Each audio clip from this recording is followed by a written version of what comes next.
السلام علیکم، میں ہوں مرتضی حسین اور آپ دیکھ رہے ہیں بنگل ہب یوٹیوب چینل۔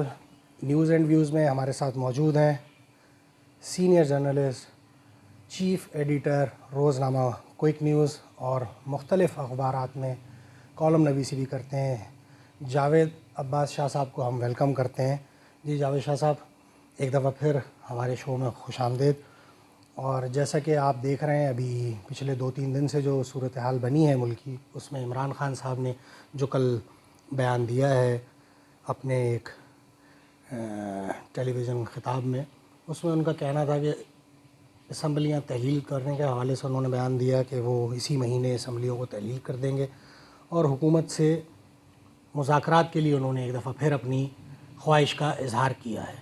اس سے پہلے آپ جانتے ہیں بہت اچھے طریقے سے وہ ہمیشہ اس چیز سے انکار کرتے رہے، لیکن اس مرتبہ انہوں نے باقاعدہ کھل کر میڈیا پر آ کر ایک دعوت دی ہے پی ڈی ایم کو کہ وہ مذاکرات کے لیے تیار ہیں، الیکشن کی تاریخ دی جائے انہیں، ورنہ وہ کے پی کے اور پنجاب اسمبلی کو اس مہینے تحلیل کر دیں گے۔ اس سلسلے میں آپ کا کیا خیال ہے کہ یہ بیان کہاں تک صحیح ہے، یہ دھمکی کہاں تک اس میں سچائی ہے؟ کیا واقعی اسمبلیاں تحلیل کر دی جائیں گی اس مہینے تک؟ کیونکہ عمران اسماعیل صاحب بھی آج اپنے ایک بیان میں کہہ چکے ہیں کہ اس مہینے کے آخر تک عمران خان صاحب جو ہیں وہ اسمبلیوں کو تحلیل کر دیں گے۔ آپ کیا اس بارے میں اپنا اظہار خیال کریں گے؟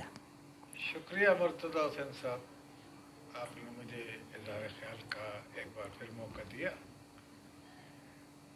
بات دراصل یہ ہے کہ آرمی چیف کی تبدیلی کے بعد میں نے جو گزشتہ اپنے تصویر میں کہا تھا کہ مثبت تبدیلی اس کے سیاست پہ گہرے اثرات مرتب ہوں گے، تو اس حوالے سے آپ نے اثرات دیکھ لیے جی کہ بالکل، جی ہاں، عمران خان کے رویے میں مثبت تبدیلی آئی ہے۔ عمران خان پہلے مذاکرات کرنے سے انکار کرتے تھے، مسلسل انکار کرتے رہے کہ چور ڈاکوؤں سے کوئی بات چیت نہیں ہوگی۔ جی ہاں بالکل، پہلے چور اب ڈاکو یہ کہتے رہے۔ چور ڈاکو جو ہمارے ملک کے بہرحال سیاستداں ہیں، چاہے ان پہ کتنے ہی الزامات لگے ہوئے ہیں کرپشن کے، مگر کوئی آج تک ثابت نہیں ہوا، تو میں ان کو یہی کہوں گا کہ معزز سیاستداں ہیں ہمارے ملک کے۔ اور تو میں سمجھتا ہوں عمران خان کا یہ فیصلہ بڑا مثبت ہے اور اس کا میں خیر مقدم کروں گا۔ انہوں نے پاکستان میں امن کے لیے پہلا قدم رکھا ہے، اور جو ٹینشن کی فضا ملک میں پھیلی ہوئی تھی کسی حد تک ان کے اس بیان سے وہ ختم ہوگی، اور کچھ عوام سکون کا سانس لیں گے کہ حزب اقتدار اور حزب اختلاف کے اندر اختلافات کی خلیج جو ہے کم ہو رہی ہے۔ اور مذاکرات سیاستداں کرتے ہیں، اور سیاستدانوں ہر مسئلہ مذاکرات کے ذریعے ہی حل ہوتا ہے، کبھی لڑائی جھگڑے سے کوئی مسئلہ حل نہیں ہوتا۔ تو میں اس کا خیر مقدم کروں گا، اور میں سمجھتا ہوں یہ ایک اچھا فیصلہ ہے عمران خان کا، اور میرے خیال میں شاید مستقبل قریب میں تو وہ اسمبلی نہیں توڑیں گے، نہ سرحد اسمبلی توڑیں گے، نہ پنجاب اسمبلی توڑیں گے، کیونکہ کچھ ان کے ممبران جو ہیں وہ بھی اس پہ جی ہاں بالکل، کے پی کے جو کچھ ممبران ہیں ان میں اختلافات پائے جاتے ہیں اختلافات پائے آپس میں۔ جاتے ہیں، اور وہ اس کی مخالفت کر رہے ہیں جی بالکل، کہ ایک سمجھ لیں کہ لگی لگائی روزی ہے، اس کو نہ ٹھکرائے، ذاتی طور پر کیونکہ جو ہے تمام جو پی ٹی آئی کے اندر جو گروپنگ ہے وہ اب واضح طور پر سامنے نظر آنے لگی ہے۔ جو مختلف گروپس اور حصوں میں جو کے پی کے کا گروپ، سندھ گروپ اور پنجاب گروپ میں واضح اختلافات اب نظر آنا شروع ہو رہے ہیں، جو ابھی حالیہ دنوں میں۔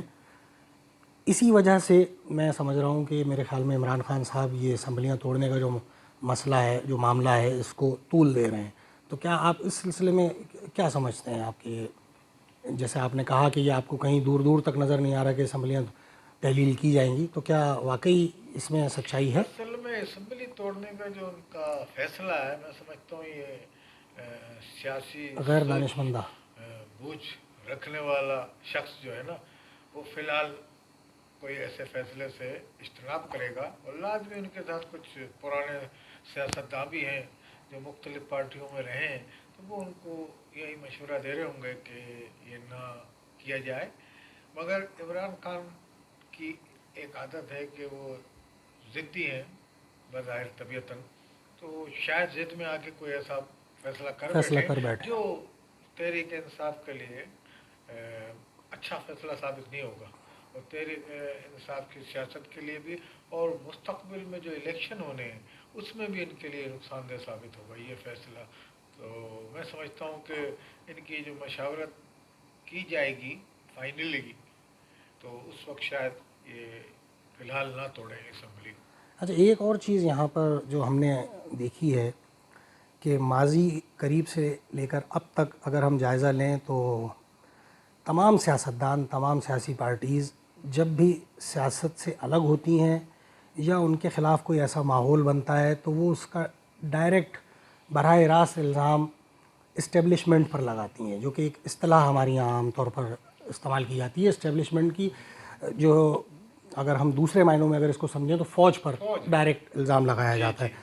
आप इसको किस अंदाज में देखते हैं? क्योंकि अभी इमरान खान साहब ने भी जो अभी एक महीने पहले तक जिस तरह से उन्होंने जो बयानात दिए हैं और जब से हुकूमत से अलहदा हुए हैं वो, उसके बाद से मुसलसल फ़ौज के साथ एक उनकी रस्साकशी और इल्ज़ाम तराशी का जो सिलसिला है, आप वो किस तरह से देखते हैं? क्या ये जो हमारे यहाँ एक तौर तरीका बना हुआ है, हर सियासी जमात, ये कोई सिर्फ एक इमरान खान की हद तक इसे महदूद नहीं करेंगे, माजी में और सियासी पार्टीज़ के रहनुमा भी इस तरह से फ़ौज के ऊपर इल्ज़ाम तराशी, इदारों के ऊपर इल्ज़ाम तराशी करते रहे, आप क्या समझते हैं ये कितना मस्बत है या इसके क्या नुकसानात हैं?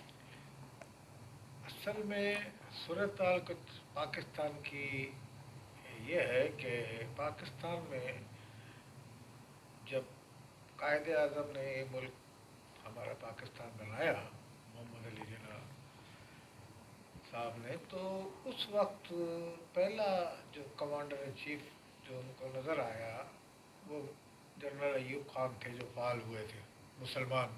उससे पहले तो अंग्रेज़ थे जी आर्मी चीफ बिल्कुल जी। पाकिस्तान के। तो जब ये अयूब खान को उन्होंने जब कुछ फाल एक्टिव देखा उस ज़माने में, तो उन्होंने कहा भाई इनको अपने पेशे से वाबस्तगी होनी चाहिए, उसके अलावा किसी मामलात में मुदाखला जी ना हाँ करें, बिल्कुल, इनको कायद आज़म जी कार्नर हाँ, करें, इनको सियासत में इनको बोलें कि ये सियासत में हम अपने काम से। इंटरफेरेंस।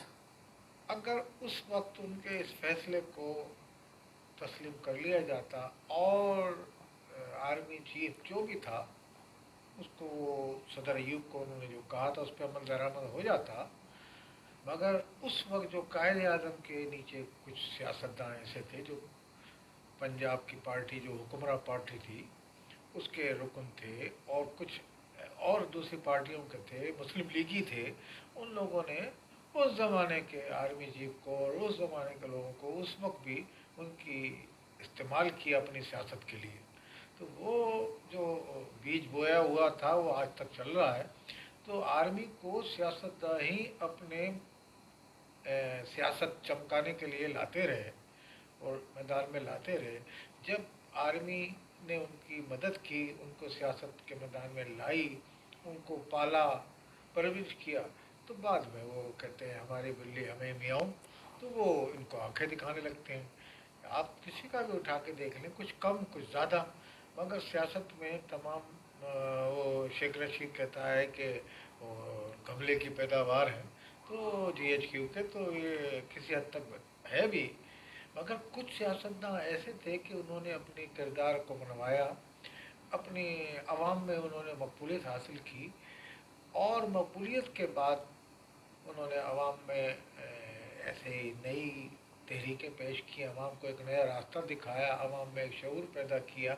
जैसे मैं जुल्फ़िकार अली भुट्टो का नाम लेना, अगर ना कहूँगा तो ये बड़ी जी हाँ वो बिल्कुल, होगी, नाइंसाफ़ी होगी ये। नाइंसाफ़ी होगी। तो उन्होंने आवाम में एक शऊर पैदा किया, ये किया।